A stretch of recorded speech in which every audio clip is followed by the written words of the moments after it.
Welcome one and all to the second part of Night of the Comet, or at least the episode of These Are the Voyages covering it.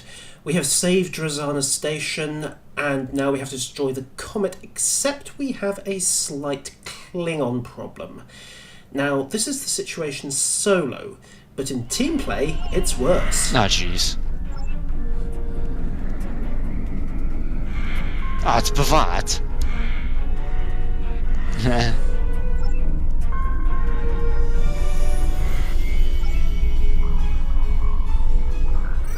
Yep, that's right. You are facing the IKV Kuv plus 1d7 for every ship in your fleet. It scales. And to make matters worse, these aren't clapped out antiques either. They are on a par with your modern 150-year ahead ships, which really makes no sense. Anyway, as a solo player, I know I don't want to destroy the Kuv, so I'm going to be a little bit clever about this. Yeah, and the blue glowy effects was a little bit bugged.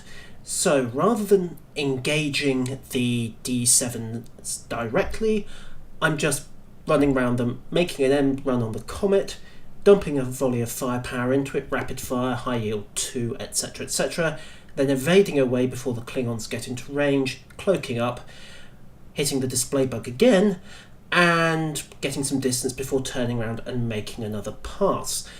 In the team version, we took a slightly different tack. We engaged the Klingons head-on because we don't have cloaking devices, being sneaky is an option. You can see that the rest of the fleet engages the D7s full force and essentially gets their attention, and that then frees me to make a pass at the Comet. It's really horses for courses. You can freely kill the D7s, they're not important, but the IKV Kuv must survive. Incidentally, that's a continuity point, isn't it? When did the Klingons make the change from IKV prefixes to IKS prefixes? Anyway, moving on.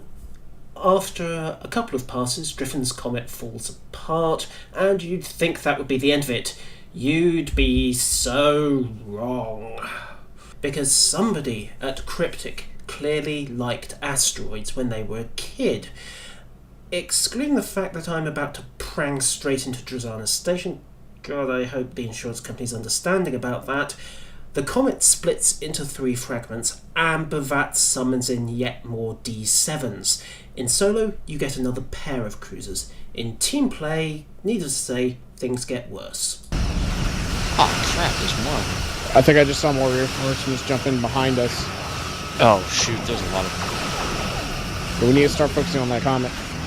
I'm on it right now. As it turns out, that was actually a bad idea. Every time you destroy either the Comet or a Comet fragment, you get a wave of reinforcements and it splits down. It's only once you kill the Comet shards, and there are 9 of these in total, 3 spawn each time you kill a fragment, that the Comet is actually destroyed for the purposes of the mission. Now, obviously at this point you have a choice. You can either take out the D7s and clear your path, or you can continue dancing around the D7s or trying to hold them off, depending on your options, and focusing on the Comet. Incidentally, if you're doing this under cloak, it's worth noting a peculiarity in the AI. The IKV Kuv will track you, even if you are cloaked. So you can actually use this, bait it away from you, then full impulse back, make a pass on the Comet, and break away again. It's boring, but it's safe and it does work. You can see now that the Kuv's switched out of its combat mode, along with the D7s, and here they come. So off we go again, full impulse, break away, hard over, go past them, and there we go. And that's pretty much the strategy for the fight. Although obviously I do have to note that despite being in a 2265 era clunker, Bhavat's sensors are somehow A, up to picking out a cloaked ship well past normal sensor range, and his fleet's weapons are apparently on a par with those of 2410. I realised it was necessary to keep the mission flowing and to make sure this was actually a challenge for even an experienced player, but even so, was it strictly necessary? Was there perhaps not another way, maybe to have their weapons prove ineffective, and then for them to say, today's a good day to die, and just attempt to ram you?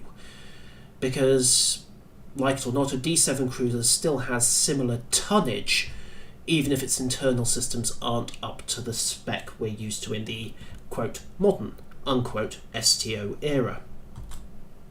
And that's pretty much the meat of this episode. So, overall, it's a nice touch. It's a good episode, it's solid, it has everything you'd expect from Cryptic these days. You have a few puzzles, you have some ground combat, you have some space combat. Essentially, this one episode sums up the current state of modern STO, which is that it's developed a long way in the last year, give or take, since release and the beta series. We're no longer at the stage where an adequate mission is kill 5 packs.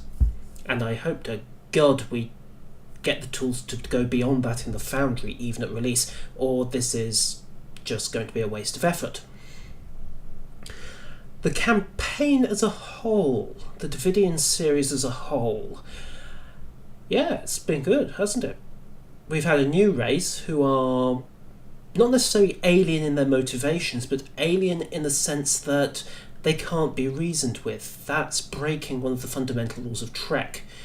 Let's face it, there's always been a way out of the situation via diplomacy and not phasers, with a few exceptions, and they tend to be the more memorable races. So, the Borg, the Iconians, the Undine, Species 8472 if you want to use their old name, and now the Devidians.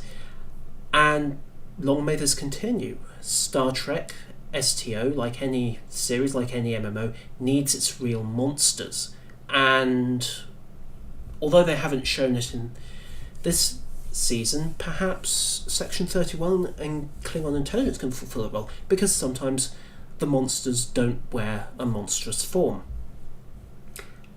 That said, I don't want to see the Devidians, the Borg, the Iconians and the like, the really powerful, the really alien races, in the Star Cluster missions, because they are too alien in that respect.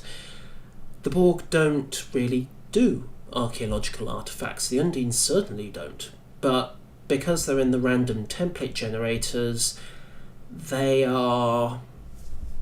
you can get some fairly farcical situations.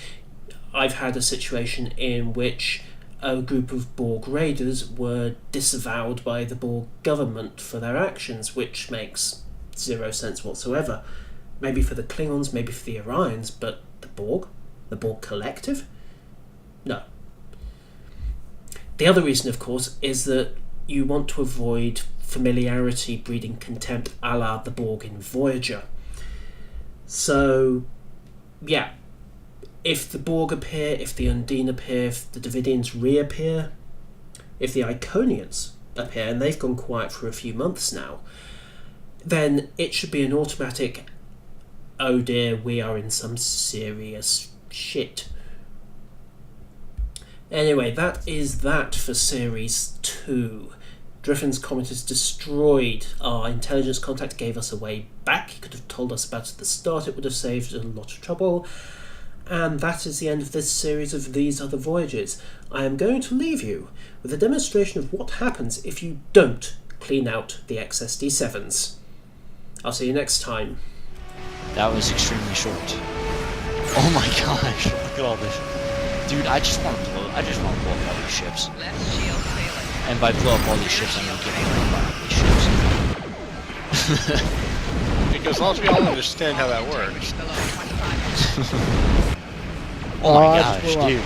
They're oh my, what the hell? Yeah, Jeez. they destroyed my Typhoon that I got off from the future.